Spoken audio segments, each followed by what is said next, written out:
السلام علیکم. ہم اپنے آج کے لیکچر کا آغاز وہیں سے کرتے ہیں جہاں گزشتہ لیکچر کو ہم نے ختم کیا تھا اور بات ہو رہی تھی برصغیر کے مسلمانوں کے نظام تعلیم میں کون کون سے طریقہ تدریس رائج تھے اعلیٰ اور ثانوی مدارج میں. تو بات ہو رہی تھی درسی کتاب کا طریقہ. اس طریقے تدریس میں اساتذہ کتاب کی قرأت کرتے اور طلباء انہیں غور سے سنتے. بعض اوقات طلباء قرأت کرتے اور استاد جو ہیں وہ غلطیاں درست کرتے جاتے تھے، ساتھ ساتھ عبارات کے مشکل مقامات کی تشریح بھی کرتے جاتے. پڑھنے کے دوران طلباء کو اجازت تھی کہ وہ اساتذہ سے سوالات بھی کر سکتے تھے اور طلباء اس سبق کی تیاری کر کے آتے تھے اور سوالات نوٹ کر کے آتے تھے. ان کے سوالات بڑے جامع ہوتے تھے اور بڑے موضوع کے مطابق ہوتے تھے کیونکہ وہ سبق کی تیاری کر کے آتے تھے. اس کے علاوہ ایک اور طریقہ رائج تھا ڈیپ اسٹڈی میتھڈ، گہرے مطالعہ کا طریقہ. اس طریقہ میں استاد کے سبق پڑھانے سے پہلے طالب علم سبق کو خود پڑھ کر آتے تھے.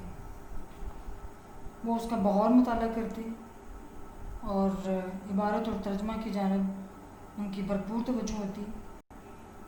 اس کے علاوہ اپنے اس سبق میں جو نئے الفاظ آتے وہ ان کے مطلب لکھتے ڈکشنری میں اور ساتھ ساتھ انڈر لائن کرتے تھے مشکل عبارات کو تاکہ استاد سے سوالات کر سکیں. اگر ایک دفعہ مطالعہ سے ان کو عبارت سمجھ نہ آتی تو دوبارہ مطالعہ کرتے، صحیح بار مطالعہ کرتے، بار بار کا مطالعہ کرتے اور اس کے بعد جو مقامات انہیں سمجھ نہیں آتے اس کے لیے وہ نکات کو نوٹ کر لیا کرتے اور پھر کلاس میں وہ اپنے اساتذہ سے ان کے بارے میں پوچھا کرتے. گہرے مطالعے کا یہ طریقہ آج بھی سنجیدہ طالب علموں اور قابل طالب علموں کے لیے انتہائی مفید ہے کیونکہ یہ سیکھنے کے لیے ایک بہترین طریقہ ہے اور اس سے انسان کا ذہن جو ہے وہ سبق کے مشکل مقامات کی طرف مرکوز ہوتا ہے اور خود سے کوشش کرتا ہے تاکہ علم حاصل کر سکے اور اس کی پیچیدگیوں اور مشکلوں کے لیے ذاتی کوشش بھی کرے. اساتذہ کی مدد اپنی جگہ، لیکن اس میں طلباء و طالبات کی اپنی محنت بھی صرف ہوتی ہے اور اس میں ظاہر ہے وہی طلباء و طالبات اس طریقہ سے مستفید ہوں گی جو کہ علم کے لیے انتہائی سنجیدہ ہوں گے. اس کے علاوہ ایک اور طریقہ بھی رائج تھا جس کو بحث اور مباحثہ کا طریقہ کہتے ہیں، ڈسکشن میتھڈ. تدریس کے دوران سوالات اور جوابات یہ ایک عام روٹین کی چیز تھی لیکن بہت ضروری. مسلمانوں کے نظام تعلیم میں بحث اور مباحثہ کے طریقہ کو ہمیشہ سے ایک مرکزی حیثیت حاصل رہی ہے. اس طریقہ میں معلم جو ہے وہ بھی اپنے لیکچر کو پوری طرح سے دیکھ کر آتا، اس کے اہم نکات نوٹ کر کے آتا، اس کے اوپر مکمل تیاری کر کے آتا. دوسری طرف جن طلباء کو سیکھنا مطلوب ہوتا وہ بھی اپنے حصے کی محنت کر کے آتے تھے اور اپنے سبق کو پڑھ کے آتے تھے. اسی طرح معلم اور طلباء دونوں کی تیاری ہوتی تھی. پھر یہ کہ کلاس میں سوالات اور جوابات کا سلسلہ بھی ہوا کرتا تھا جس کی وجہ سے یہ اکثر مباحثہ کی شکل اختیار کر لیتا، سوالات اور جوابات کا یہ دورانیہ، اور گھنٹوں بعض اوقات یہ سلسلہ جاری رہتا. اور مشہور اساتذہ کے درس میں بعض اوقات ہم اصل علماء بھی شرکت کیا کرتے تھے جس سے بحث اور مباحثہ کا معیار بہت بلند ہو جاتا اور اعلیٰ تعلیم کے لیے یہ طریقہ انتہائی مفید ثابت ہوتا. اس کے علاوہ ایک اور سسٹم بھی رائج تھا برصغیر کے نظام تعلیم میں. وہ سسٹم کہلاتا ہے مانیٹوریل سسٹم.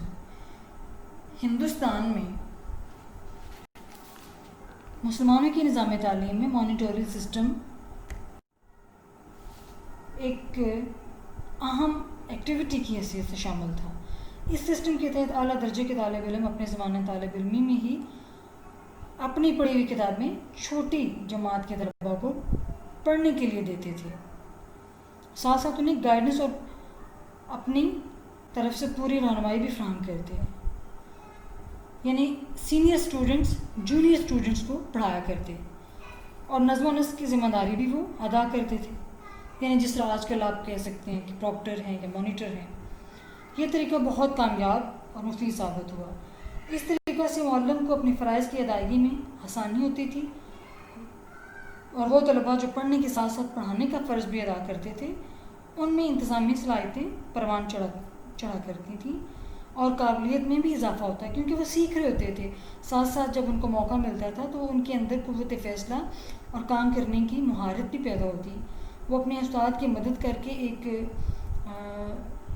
احساس سے تکمیل حاصل کرتے جس سے ان کے اندر فرائض کو ادا کرنے کی زیادہ سے زیادہ آپ کہہ لیں کہ قوت بیدار ہوتی تھی، اور وہ اپنے فرائض کو ادا کرنے کے لیے زیادہ طاقت حاصل کرتے، ان کو اپنی اہمیت کا احساس ہوتا تھا۔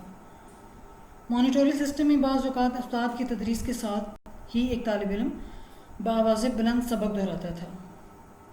مولانا شبلی رحمۃ اللہ علیہ اس بارے میں لکھتے ہیں، اس زمانے میں نامور علماء کے ہاں دستور تھا کہ جب وہ درس دے چکتے تو شاگردوں میں سے جو سب سے زیادہ لائق ہوتا وہ باقی کلاس کو دوبارہ درس دیا کرتا تھا، استاد کے پڑھائے ہوئے مضامین کو اچھی طرح سے دوبارہ ذہن نشین کرا دیتا تھا۔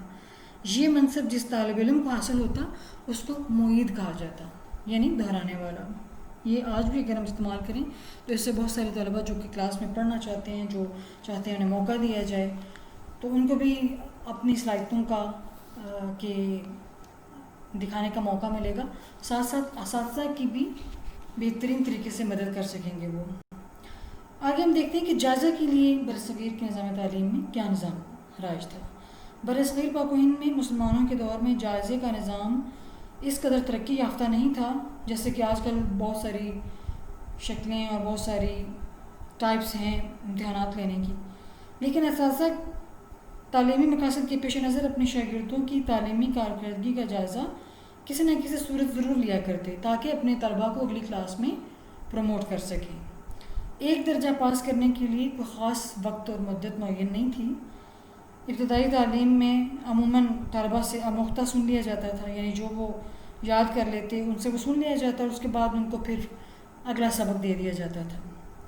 معلم ہفتہ میں ایک دن آموختہ سنا کرتا تھا اور ان کا سیکھا ہوا جو انہوں نے پورے ہفتے میں یاد کیا ہوتا تھا اس کا جائزہ لیا جاتا تھا، یعنی ان کا حافظہ کتنا ہے اور وہ چیزوں پہ کس قدر مہارت حاصل کرتے ہیں، جس طرح لکھنے پڑھنے کی مشق ہے یا روح کی پہچان ہے یا کرت ہے یا حساب کی مہارت ہے، تو اس سب کا جائزہ پھر ہفتے میں ایک دن لیا جاتا تھا۔ اس کے بعد جو ہے اعلیٰ تعلیم میں دوران تدریس سوالات اور جوابات، بحث مباحثہ، مذاکرہ اور مناظرہ، اس کے ذریعے سے بھی جائزے کے مقاصد کو پورا کیا جاتا تھا۔ اس زمانہ میں امتحانات کا وہ سفر تو نہیں تھا جو آج کل ہے، جیسے طلباء اس لفظ سے ڈر جاتے ہیں، خوف زدہ ہو جاتے ہیں، بلکہ امتحانات کا ایک آزمائشی سلسلہ موجود تھا اور استاد اپنے طلباء سے آزمائشی قسم کے سوالات پوچھتا جس سے ان کی کارکردگی کا بھی اندازہ ہوتا، ان کی اہلیت بھی جانچی جاتی تھی، ان کی قابلیت کا بھی اندازہ لگایا جاتا تھا۔ استاد اور شاگرد کے درمیان ایک گہرا رشتہ موجود تھا جو جائزہ میں بہت مفید ہوتا تھا، یعنی آپس میں ان کا ایک بڑا مثبت اور ایک بڑا تعمیری قسم کا تعلق ہوتا تھا۔ اعلیٰ درجہ کی تعلیم کے اختتام جب ہوتا تھا تو طلباء کو سند فضیلت ادا کی جاتی تھی، یعنی اب وہ انہوں نے اعلیٰ درجہ کی تکمیل حاصل کر لی ہے۔ سلاطین دہلی اور مغلیہ عہد میں سالانہ امتحانات کا طریقہ جو ہے وہ رائج ابھی تک نہیں ہوا تھا، لیکن طلباء کی تعلیمی ترقی کی پیمائش یعنی ان کی کارکردگی کا جائزہ لینے کے لیے مختلف صورتیں رائج تھیں۔ جائزے کے علاوہ برصغیر کی تعلیمی تاریخ میں رسمی امتحانات کا ذکر ملتا ہے۔ والی بیجا پور محمد عادل شاہ کے دور میں اس نے سالانہ امتحانات کا طریقہ رائج کیا تھا۔ یہ امتحانات ذی الحج کے مہینہ میں ہوتے تھے اور جن طلباء کی کارکردگی اچھی ہوتی تھی ان کو مختلف قسم کے انعامات اور القابات سے نوازا جاتا۔